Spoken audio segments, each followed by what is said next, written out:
감사합니다.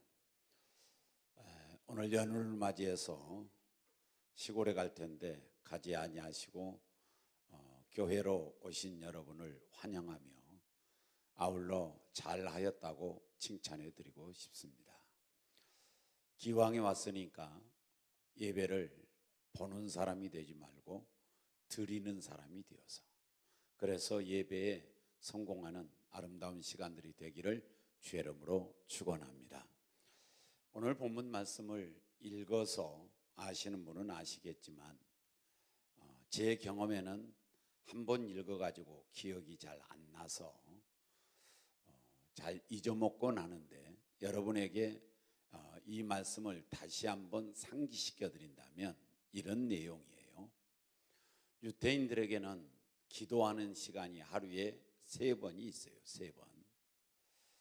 그래서 오전 9시에 기도하고 정오에 기도하고 오후 3시에 기도하는 겁니다. 이것을 유대인들은 대단히 중요시 생각하면서 하루에 3번은 가능하면 기도하려고 노력합니다. 그래서 정오식 기도 시간에 베드로라고 하는 사도가 옥상 지붕으로 올라가서 기도하려고 하는 찰나에 하나님께서 환상을 보여주기를, 무슨 환상을 보여주냐면 내 기퉁이가 묶여있는 보자기를 이제 땅에 내렸습니다.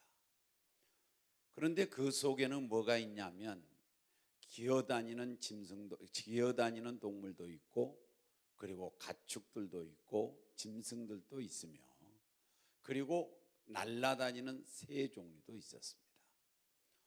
이런 그 짐승들이 있는 것을 본 그 시간에 하늘에서 음성이 나기를 뭐라고 나느냐면 그것을 잡아 먹어라, 이렇게 나옵니다. 잡아 먹어라. 그랬더니 베드로가 하는 말이, 이렇게 지켜보니까 내가 이제까지 먹지 아니했던 그런 그 가축들이고 짐승들이었어요. 왜냐하면 더럽고 부정하다고 해서 안 먹었어요. 그래서 하나님에게 대답하기를, 하나님, 내가 지금까지 이렇게 속되고 더러운 것은 먹지 아니하였나이다, 그래요.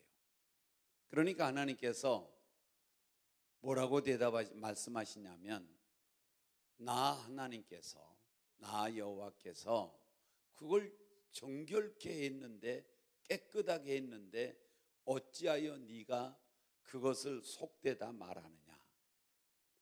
속되다 말하지 말라. 이렇게 하는 일들이 한 3번 정도 일어나더니 그 보자기가 하늘에 올라갔어요. 이것이 본문의 내용이에요.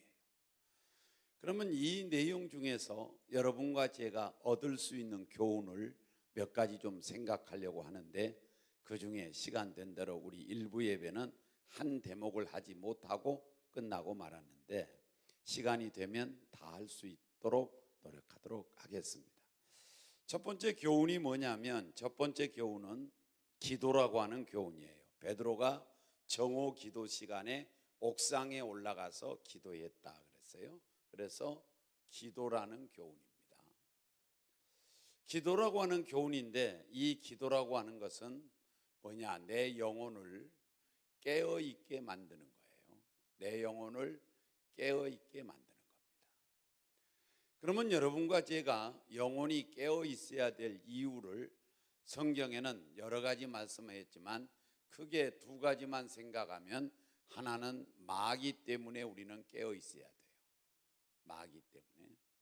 그러면 마귀가 무엇하기 때문에 깨어있어야 되느냐면, 마귀가, 한번 성경 찾아볼까요? 다 같이 함께 마태복음 13장 25절이에요. 우리에게 뭐 하는지 한번 읽어보도록 합니다. 다 같이 시작. 사람이 잘 때에 그 원수가 와서 곡식 가운데 가라지를 덧뿌리고 갔더니, 사람들이 잘 때에 깨어있지 아니하고 잘 때에 원수 마귀가 와서 뭐하느냐면 가라지를 덧뿌리고 갑니다.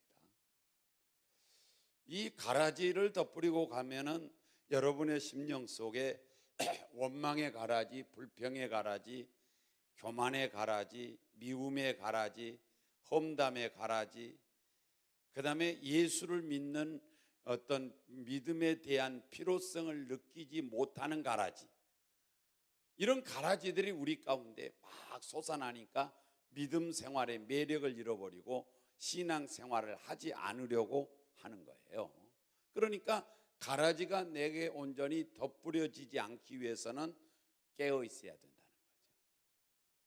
그 다음에 두 번째는 이 마귀가 뭐 하느냐면 마태복음 26장 41절에 다 같이 시작.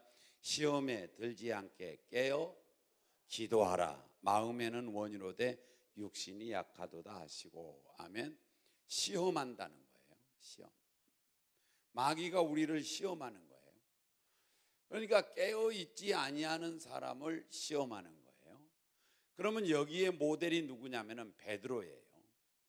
베드로가 온전히 예수님께서 야, 너희 시험에 들지 않으려면 깨어 기도하라 이렇게 말씀했는데 베드로는 거기에 보면 자요. 잠을 자요.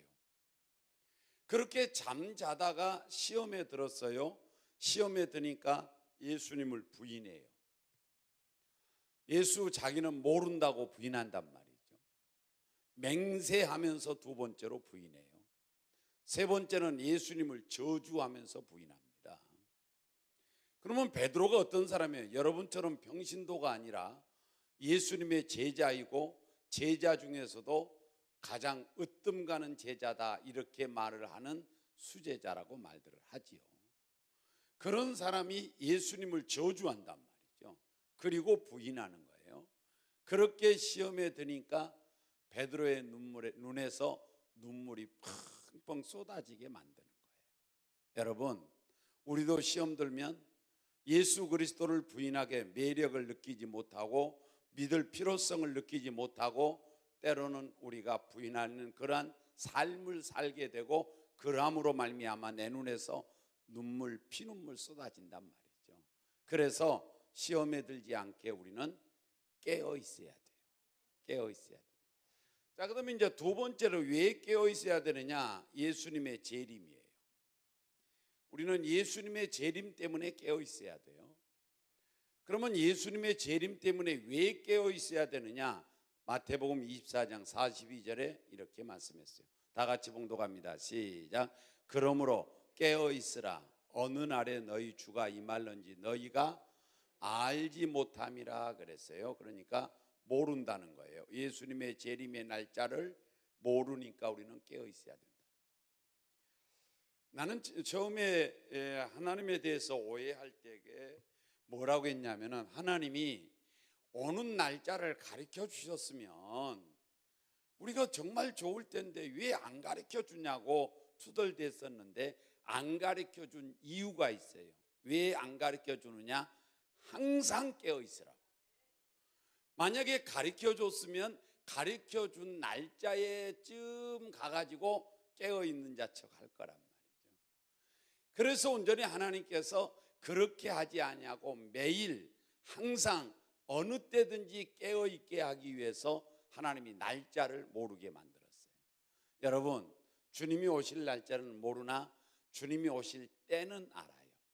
그래서 온전히 지금의 때가 주님이 오실 때가 가까운 때라고 말하고 있어요. 그렇기 때문에 우리는 예수의 재림이 가까운 이 때에 깨어 있어야 된 줄로 믿습니다. 깨어 있어야 우리는 복 있는 자인데 우리 다 같이 누가복음 12장 37절에 이렇게 말씀했어요. 다 같이 봉독합니다. 시작. 주인이 와서 깨어 있는 것을 보면 그 종들은 복이 있다는 거예요. 깨어 있어야 복이 있다는 겁니다. 어떤 복이 있는가 한번 볼래요? 시작. 내가 진실로 너에게 이르노니 주인이 예수님이 띠를 띠고 그 종들을 자리에 앉히고 나와 수종 들어주더라. 그러니까 하나님께서 온전히 깨어 있는 자에게 복이 있는데 그 깨어 있는 자가 어떤 복이 있느냐면 주인 되시는 예수님이 오시더니 뭐냐? 종을 깨어 있는 종을 의자에 앉히고 발을 씻겨주고 그리고 온전히 밥 잡수시는데 밥 들게 하시면서 옆에서 수종 들어주는 거예요. 누가? 예수님이. 이 영광스러운 복이 있다는 거예요. 그래서 여러분과 제가 예수의 재림이 언제인지 모르는데 깨어 있어야 어떤 사람이 되느냐? 복 있는 사람이 되는 거예요. 예수님이 수종 들어주는 복이 있다니까요. 내가 예수님을 수종을 들어야 되는데 예수님이 나를 수종 들어준다. 이런 복이 누구에게 있느냐? 깨어 있는 사람에게 있어요. 그래서 여러분과 제가 깨어 있으려면 기도해야 돼요. 기도하면 깨어 있어요. 그래서 기도하는 거예요. 기도하는 겁니다. 기도하는 성도가 되기를 주의 이름으로 축원합니다. 일부 예배에 그런 이야기를 했어요. 제가 이 말씀을 준비하면서 하나님에게 좀 투덜대 봤어요. 뭐라고 투덜댔냐면, 제가 이 설교를 기도해야 깨어있고 깨어야 시험에 안 들고 깨어있어야 복 있는 사람 됩니다 라고 아무리 톤을 높여서 외친다 해도 기도하려고 하는 사람 없습니다. 하나님, 그런 설교 내가 왜 해야 합니까? 하고 하나님에게 투덜댔어요. 내가 아무리 예배 시간에 기도하라고 해도 기도해야 깨어있고 깨어있어야 복이 있고 깨어있어야 시험이 안 듭니다 하고 톤을 높여서 10배를 토한다 할지라도 이 기도하려고 착수하는 사람 없습니다. 그런 성도들 앞에서 내가 무슨 설교를 하라고 합니까? 설교해도 안 하고 안 해도 안 하는데 뭐 달라고 나보고 설교하라고 하느냐? 투덜댔다는 말이에요. 그래서 두 가지를 하나님께서 내게 생각나게 했는데, 하나는 뭐냐? 변화시키는 건 네가 변화시키는 것이 아니라 나 여호와가 변화시키는 거다. 너는 선포자만 되라. 이렇게 내게 느껴졌고, 두 번째는 다 안 들을 것 안다. 그렇지만 그 중에서 한 사람이라도 이 말씀대로 행해보려고 노력하는 사람이 있다면 그 한 사람 때문에 설교해라. 그 한 사람이 누군지는 몰라요. 그랬더니 어떤 분이 내게 말하기를, 목사님, 그 한 사람이 저인 것 같습니다 라고 아까 저에게 말했어요. 그 한 사람이 저인 것 같습니다. 여러분, 여러분과 저에게 깨어 있어야 기도해야 깨어 있고 깨어 있으려면 기도해야 된다. 이것은 예배 시간이니까 설교 시간이었고, 예배 시간에 설교하는 타임이니까 그냥 하는 것이니까 이 시간만 지나면 되는 거야 라는 식의 신앙을 하라고 주님이 설교라는 것을 넣는 것이 아니라, 하나님이 여러분과 저에게 기도하라고 깨어 있으라고 실제적으로 그렇게 하라고 우리에게 말씀한 줄로 믿습니다. 여러분, 기도하기를 주의 이름으로 축원합니다. 기도할 때 능력이 있습니다. 기도할 때 능력이 있는데 어떤 능력이 있느냐면, 기도는 무기입니다. 무기. 마귀 앞에 무기라 그런 말이죠. 여러분, 이 하나님 마귀가 가장 두려워하는 자는 누구냐면 기도하는 자입니다. 왜 그런 줄 압니까?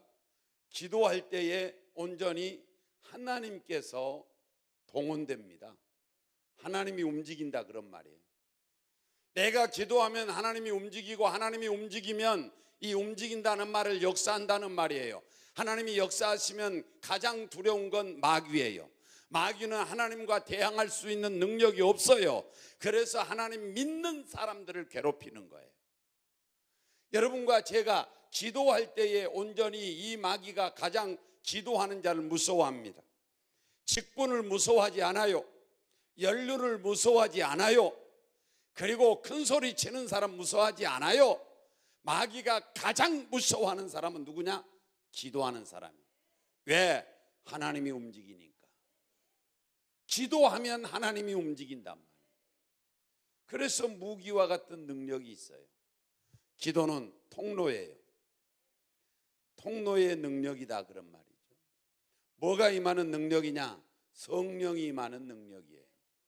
성령이 임재합니다. 여러분, 우리가 오순절 다락방에서 120명 성도가 기도했어요. 며칠 기도했느냐? 10일 동안 기도했습니다. 기도하는데 어떻게 기도했느냐? 설렁설렁 기도하는 것이 아니라 오로지 기도에 전혀 힘썼더라, 이렇게 나와요. 사도행전 1장 14절에 오로지 기도에 전혀 힘쓴 지 10일 만에 성령이 임하였는데 어떻게 임했느냐? 불같이 임했습니다. 바람같이 임했습니다. 각 사람이 120명이 다 방언 시작했습니다. 성령이 임하는 통로가 뭐냐? 기도예요. 그래서 여러분과 제가 기도해야 돼요. 자, 이 기도가 어떤 능력이냐면 축기하는 능력이에요. 이 축기라는 말은 귀신을 쫓아낸다, 그런 뜻이죠. 귀신을 쫓아내는 능력이 있단 말이죠. 여러분, 온전히 마귀 귀신은 우리가 대적해서 쫓겨내야 할 대상이에요. 그 마귀 귀신을 두려워할 대상이 아니에요. 우리가 두려워할 자는 하나님이셔요. 우리가 두려워할 것은 마귀 귀신이 아니라 마귀 귀신은 내가 대적해서 쫓겨내야 될 대상이라, 그런 말이에요. 그런데 어떤 사람이 쫓겨내느냐? 기도하는 사람. 여러분, 우리 모두 함께 베드로가 옥상에 올라가서 12시가 되어서 기도하러 올라가다가 하나님의 환상을 보았듯이 여러분과 제가 기도할 때에 하나님의 놀라운 역사가 일어날 줄로 믿사오니 기도하는 성도가 되기를 주의 이름으로 축원합니다. 자, 두 번째 생각할 교훈은 뭐냐면 시야예요. 시야 문제입니다. 제 단어가 조금 여러분에게 맞지 않게 조금 구성됐다 할지라도 이해해 주셨으면 좋겠어요. 시야라는 말은 이제 본다는 거예요. 본다는 건데, 그러면 베드로의 시야가 별로 그렇게 넓지 않습니다. 베드로의 시야가 넓지 않아요. 좁아요. 그러면 베드로의 시야는 어떤 시야였느냐면 다 같이 한번 볼까요? 다 같이 28절이에요. 동독합니다. 시작. 이르되 유대인으로서 이방인과 교제하며 가까이 하는 것이 위법인 줄 너희도 알거니와. 유대인과 이방인이 가까이 하는 것은 법에 어긋난 거다. 그러니 유대인만 우리는 바로 교제해야 되는 거다. 이방인은 안 된다. 그래서 유대인의 시야예요. 유대인의 시야. 유대인만 볼 줄 아는 눈이에요. 이 베드로의 눈이 누구만 보느냐? 유대인. 이걸 조금 이제 여러분에게 말씀을 좀 설명해 드린다면 하나님도 유대인의 하나님이지 이방인의 하나님이 아니다. 구원도 유대인만 받는 거지 이방인이 받는 것이 아니다. 그렇게 생각하는 시야, 눈을 가졌다, 그런 말이죠. 그래서 이 베드로의 눈은 바로 유대인에게 고정되어 있습니다. 이런 그가 이제 하나님으로 인하여 이 눈이 넓어지기 시작합니다. 다 같이 46절이에요. 46절 시작. 이는 방언을 말하며 하나님 높이. 자, 45절부터 읽어야 되겠네요. 다 같이 봉독합니다. 시작. 베드로와 함께 온 할례 받은 신자들이 이방인들에게도 성령 부어 주심으로 말미암아 놀랐고, 어떻게 이제 왜 놀랐느냐? 자, 성령을 주셨어요. 그래가지고 이는 시작. 이는 방언을 말하며, 누가? 이방인이 방언을 말하며 하나님을 못하더라? 높이더라 그랬어요. 그래서 이 유대인의 온전히 유대인의 시각에서 시야에서 어디로 넓어지냐면 이방인으로 넓어져요. 이방인들에게도 성령이 임하더라. 이 말은 하나님은 이방인의 하나님도 되더라. 이방인들도 구원 받더라. 이방인들도 방언 받더라. 이방인들도 하나님을 섬기더라. 이방인들도 성령을 받더라. 이방인에까지 시야가 넓어졌어요. 35절에 보면 이런 표현도 썼어요. 같은 말이지만 시작. 각 나라 중 하나님을 경외하며 의를 행하는 사람은 다 받으시는 줄 깨달았도다. 각 나라 중, 그렇게 했어요. 그러니까 뭐냐? 모든 나라, 그러니까 각 나라로 시야가 넓어졌어요. 그러니까 이 시야가 좁았던 이 베드로가 유대인이라고 하는 시야, 유대인의 시야만 가졌어요. 여러분, 시야가 이렇게 좁았어요. 그랬는데 그가 하나님의 은혜로 이방인을 볼 수 있게 되었어요. 이방인만 보는 것이 아니라 각 나라를 보는 눈으로 넓어졌어요. 여러분, 시야를 넓히기를 주의 이름으로 축원합니다. 시야를 키우시기를 주의 이름으로 축원합니다. 자, 좀 말을 좀 만들어서 하면은 시야를 키워야 돼요. 자, 시야를 키워라. 시야를 보는 눈을 좀 키우란 말이에요. 자, 보는 눈을 키우는데 뭘로 키울 거냐? 믿음으로 키워라. 믿음으로 키우는데, 믿음으로 키우라고 하는 말은 뭐냐면, 믿음이라고 하는 것은 하나님으로 계산하는 거예요. 그러니까 무엇을 보든지 간에 하나님으로 계산해서 보란 말이죠. 하나님은 이방인이었고 각 나라란 말이죠. 하나님은 유대인으로 끝나는 분이 아니라 하나님의 시야는 유대인에서 이방인으로 옮겨졌고 이방인에게서 각 나라로 옮겨졌단 말이죠. 그러니까 하나님으로 계산하면 유대인에서 이방인, 이방인에서 각 나라 이렇게 커지기 시작한단 말이죠. 그래서 여러분과 제가 시야를 키우고 넓히는 데 있어서 믿음이 필요한 줄로 믿습니다. 하나님이 필요한 줄로 믿습니다. 하나님으로 계산하면 여러분 분명히 그 사람은 가능성을 볼 거예요. 가능성을 보면 그 사람은 희망이 생길 거예요. 희망이 생기면 그 사람은 도전할 거예요. 도전하는 사람은 정상을 정복할 겁니다. 할렐루야. 여러분, 온전히 하나님으로 계산하면 가능성이 보이고, 하나님으로 계산하면 희망이 보이고, 하나님으로 계산한 사람은 도전하게 되고, 도전하는 사람이 정상을 정복하는 거예요. 정상은 도전하는 자의 것인 줄로 믿습니다. 도전하는 자만이 정상을 정복할 줄로 믿습니다. 그래서 여러분과 제가 이 정상을 꿈으로 본다면 꿈을 이룰 뿐도 도전하는 자예요. 그런데 가능성이 안 보이면 도전 못해요. 가능성이 보여야 돼. 어떤 사람이 가능성이 보이냐? 믿음으로 계산하는 사람이. 믿음으로 계산한다는 말은 무슨 말이냐? 하나님으로 계산한다 이 말이요. 그래서 하나님으로 베드로가 보니까 유대인만 봤던 그가 이방인이 보이더라는 거예요. 하나님으로 보니까 각 나라가 보이더라는 겁니다. 여러분과 제가 오늘 또 이 한 시간 분명한 것은 시야를 키우기를 주의 이름으로 축원합니다. 믿음으로 키워야 할 줄로 믿습니다. 할렐루야. 자, 시야를 넓혀야 됩니다. 넓게 보시기를 바랍니다. 넓게 보라. 시야를 넓게 봐야 돼요. 좀 시야를 넓게 펴야 되는 겁니다. 그러면 시야를 넓히게 되면 어떤 현상이 일어나냐면은 활동 영역이 넓어집니다. 활동 영역이 넓어져요. 그러면 예를 들어서 보세요. 내가 가정에서만 있으면 그는 일꾼이에요. 의왕시에서만 내가 의왕시에서만 활동을 하면 의왕시의 일꾼이에요. 자, 여러분이 경기도에서 활동 영역을 넓혀서 경기도 전체를 활동하고 그 영역으로 삼고 살면 도일꾼이 돼요. 도일꾼. 나라 전체로 영역을 삼고 내가 온전히 활동하면 나라 일꾼이에요. 세계를 활동 영역으로 삼고 활동하면 그 사람은 세계적 일꾼이에요. 그래서 이 활동 영역이 넓어지면 큰 일꾼이 되는 거예요. 큰 일꾼이 되는 거예요. 여러분, 온전히 활동 영역이 좁은 사람이 되지 않기를 주의 이름으로 축원합니다. 활동 영역이 넓어져야 할 줄로 믿습니다. 활동 영역이 넓어지려면 넓게 봐야 되는 거예요. 그 다음에 이렇게 큰 일꾼에게 활동 영역이 넓어지면 어떤 사람이 되느냐? 큰 그릇이 되는 거예요. 그래서 하나님께서 아브라함에게 넓게 보라는 거예요. 한번 볼까요? 다 같이 창세기 13장 우리 함께 14절 한번 볼게요. 봉독합니다. 시작. 롯이 아브라함을 떠난 후에 여호와께서 아브라함에게 이르시되 너는 눈을 들어 너 있는 곳에서 북쪽과 남쪽 그리고 동쪽과 서쪽을 바라보라.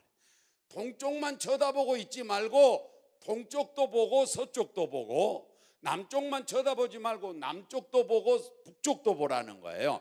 동서남북을 다 보라는 거예요. 시야를 넓혀준 줄로 믿습니다. 시야를 넓혀준 줄로 믿습니다. 야, 그러니 이 사실이 뭐냐면 아브라함에게, 아브라함아, 내가 네에게 복을 줄 터인데 동쪽만 바라보지 마라. 동도 보고 서도 보고 남도 보고 북도 봐라. 동서남북의 시야를 넓혀라, 이거예요. 그러면 이때가 언제냐면 롯이라고 하는 조카와 함께 고향을 떠나서 이제 나왔는데 와가지고 하나님이 축복하니까 점점 양떼가 늘고 가축이 늘어나는 거예요. 그러다 보니까 이제 삼촌인 아브라함의 집에 가축도 늘어나고 롯의 집에, 조카 롯의 집에 가축도 일어나니까 거기에 사원들이, 종들이 맨날 아브라함의 종과 롯의 종이 싸워. 왜 싸우냐? 야, 우리 양이 먹어야 되는데 왜 네 양을 갖다 여기다 여느냐? 지금 우리 양 먹기도 지금 좁다. 이래가지고 싸우니까 아브라함이 하는 말이, 야, 롯 조카야, 맨날 너와 내 종들이 싸우니 이제는 갈라서자. 그래서 너는 네대로 가서 이제 살고 나는 나대로 가서 사는 것이 화목을 도모하는 것이다. 그러니까 이렇게 해서 하는 말이, 네가 먼저 선택해라. 네가 우하면 내가 좌하고 네가 좌하면 나는 우하겠다. 네가 먼저 선택해라. 그러니까 여기 이 조카 롯이 콜 그랬어요. 좋다. 그래가지고 뭐냐, 어디를 선택하냐면 소돔과 고모라 땅을 선택합니다. 그렇게 거기 선택해서 데리고 간 후에, 그리고 아브라함이 쳐다보니까 자기가 갈 곳은 다 메말랐다 이 말이에요. 깡 말라가지고 있는 거 저곳에 가서 어떻게 사나 하고 있는데 그때 하나님이 나타나가지고 하는 말이, 아브라함아, 너는 동쪽만 보지 말고 서쪽도 보고 남쪽도 보고 북쪽도 봐라. 동서남북을 봐라. 내가 동서남북을 너에게 줄 것이다. 이래서 이제 뭐라고 그러느냐, 17절에 보니까 다 같이 시작. 너는 일어나 그 땅을 종과 행으로 두루 다녀보라. 내가 그것을 내게, 동쪽과 서쪽을 네가 바라봤느냐? 바라보는 곳만 있지 말고 가서 한번 봐라. 그리고 서쪽에도 한번 가봐라. 그리고 남쪽에도 한번 가봐라. 북쪽에도 네가 가봐라. 그 땅 다 줄게, 다 줄게. 그러면서 14절에 뭐라고 그래요? 15절에 다 같이 시작. 보이는 땅을 내가 너와 네 자손에게 주리니 영원히 이르리라. 네가 보는 땅을 주리라 그 말이요. 그래서 시야를 넓게 해야 할 줄로 믿습니다. 내 보이는 땅을 주리라. 그래 가나안 땅을 준 줄로 믿습니다. 사랑하는 여러분과 제가 온전히 시야를 넓게 봐야 되는 것은, 시야를 넓게 보면 큰 그릇 되어서 큰 그릇에 하나님은 넓게 크게 담아줄 줄로 믿습니다. 크게 담아줄 줄로 믿습니다. 그래서 아브라함의 축복의 근원이 된 거란 말이죠. 복의 근원이 된 거라고요.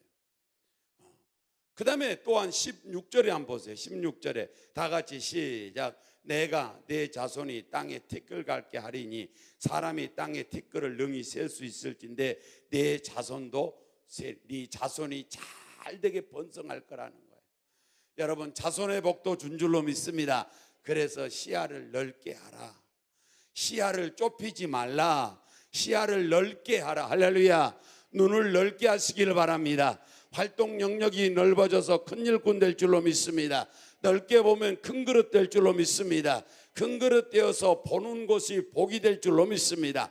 내 땅이 내 땅이 될 것이고 이 땅이 내 땅이 될 것이고 후손이 잘 될 것이라는 거예요. 아멘. 그래서 우리 모두가 함께 시야가 좁은 사람 되지 마시고 시야를 넓혀서, 우리 교회도 시야를 넓혀야 돼요. 그래서 온전히 이 국내에만 선교하는 것이 아니라 해외도 선교해야 되고, 부곡만 구원시키는 것이 아니라 민족을 구원시켜야 되고, 그래서 부곡만 끌어안는 것이 아니라 민족을 끌어안아야 된다. 시야를 넓혀, 그래야 복을 주신다는 거예요. 그래야 큰 일꾼이 된다는 거예요. 아멘. 그러기를 주의 이름으로 축원합니다. 자, 마지막 하나 더 하고 마칠게요. 세 번째 이제 교훈은 뭐냐면은 고정관념이에요. 고정관념의 교훈입니다. 이 고정관념이 이 베드로는 뭐에 묶여져 있느냐면 율법이라는 고정관념에 묶여져 있습니다. 오늘 제가 이 말씀 생각하면서 평상시 말씀과는 좀 다르게 어렵겠다 하고 생각하는 분들이 좀 있겠다 하는 생각을 했습니다. 그러나 젊은이들은 조금 좀 깊이 있게 들으면 좋겠어요. 이 고정관념이 어디에 묶여져 있냐면 율법입니다. 율법에 묶어졌으니까 더럽다는 거예요. 더럽다. 그러니까 뭐냐면 이 짐승을 볼 때에 그 짐승이 이방이거든요. 이방 백성이란 말이에요. 각 나라 백성이에요. 그건 더럽다. 유대인만 깨끗하다. 이런 겁니다. 그래서 더럽다고 생각. 그래서 온전히 그는 유대인만 고집하는 거예요. 유대인에 고정되어 있는 거예요. 관념이 유대인에게 고정되어 있습니다. 그런데 하나님께서 온전히 이 율법에 고정된 그 관념을 깨트려서 변화를 시켜서 어디로 흘러가야 되냐면 복음이라고 하는 관념으로 흘러가야 돼요. 그러면 복음의 관념으로 흘러가면 어떻게 되느냐? 이방인도 나는 이스라엘 백성도 유대인도 화목하게 만들었다. 그럼 성경 한번 볼까요? 다 같이 한번 에베소 2장 16절 18절까지 한번 보겠습니다. 에베소서 2장 16절 18절 2장이에요. 6장이라고 했나요? 제가 발음이 안 좋은 건 사실이에요. 그래도 들을만 해요. 내가 만약에 전라도 말로 설교한다고 쳐봐요. 어떻게 되겠어요? 내가 전라도인데. 그런데 안 그렇잖아요. 반 비스름한 표준어를 쓰면서 그래도 하잖아요. 다 알아듣는 줄로 믿습니다. 그렇잖아요. 네? 다 같이 16절 시작. 또 십자가로 이 둘이라는 말은 유대인과 이방인을 말하는 거예요. 유대인과 이방인을 한 몸으로 시작. 한 몸으로 하나님과 화목하게 하려 하심이라. 원수된 것을 십자가로 소멸하시고 17절. 또 오셔서 먼 데 있는 이방인이에요. 먼 데 있는 자가 너희에게 평안을 전하고 가까운 데 있는 너희 자들에게는, 이 말은 유대인이에요. 그러니까 먼 데 있는 이방인들도 평안을 전했고 가까운 데 있는 유대인에게도 평안을 전했어요. 18절에 시작. 이는 그로 말미암아 우리 둘이 어디 유대인과 이방인 둘이 한 성령 안에서 아버지께 나아감을 얻게 하려 하심이라. 할렐루야. 자, 그러면 복음의 관념으로 보니까 이방인도 뭐예요? 이방인이에요. 자, 이방인도 화목하게 됐어요. 이방인. 그러니까 이방인도 화목하게 됐고 유대인도 화목하게 됐어요. 가까운 데 있는 유대인도 화목하게 됐고 먼 데 있는 이방인도 화목하게 됐어요. 이해되면 아멘. 이해되면 아멘. 그래서 이방인에게도 화목하게 됐단 말이죠. 그래서 복음의 관념을 가진 사람은 누구든지예요. 누구든지라는 이제 관념을 갖게 돼요. 그러면 누구든지는 뭐냐? 누구든지는 그래서 이제 관념을 가진 사람은 함께라는 관념으로 살아요. 상생이에요. 상생. 여러분, 고정관념에 사람이 매여버리면 시간은 왜 그렇게 잘 가냐? 고정관념에 매여버리면 포용성이 부족합니다. 포용성이 부족하면 왜 그러냐면은 자기 것만 옳다고 주장하는 겁니다. 유대인만 유대인의 하나님이라고 주장하는 거예요. 그런데 유대인의 하나님만 아니라는 거예요. 이방인의 하나님도 된다는 거예요. 할렐루야. 왜 이방인도 화목하게 만들었으니까 이 둘이 유대인이나 이방인이나 다 같이 화목하게 만들었잖아요, 하나님이. 그래서 이방인의 하나님도 되시는 거예요. 그런데 고정관념 속에는 율법, 고정관념 속에는 유대인만, 하나님은 유대인의 하나님, 율법의 하나님 아니라니까. 복음의 하나님이라니까. 그리고 누구든지예요. 누구든지 고정관념을 깨뜨려야 할 줄로 믿습니다. 고정관념을 넘어서야 할 줄로 믿습니다. 그 사람은 뭐냐? 함께를 살아요. 함께. 그래서 포용성이 부족하는 거예요. 포용성이 부족하면, 자 보세요. 이 포용성이 부족하면 포용성이 부족하면 이 사람은 고립됩니다. 고립돼요. 고립되면 두 가지 현상이 나타나는데, 하나는 뭐냐면 관계성의 행복을 잃어버려요. 여러분, 행복이라고 하는 것이 관계성에서 많이 옵니다.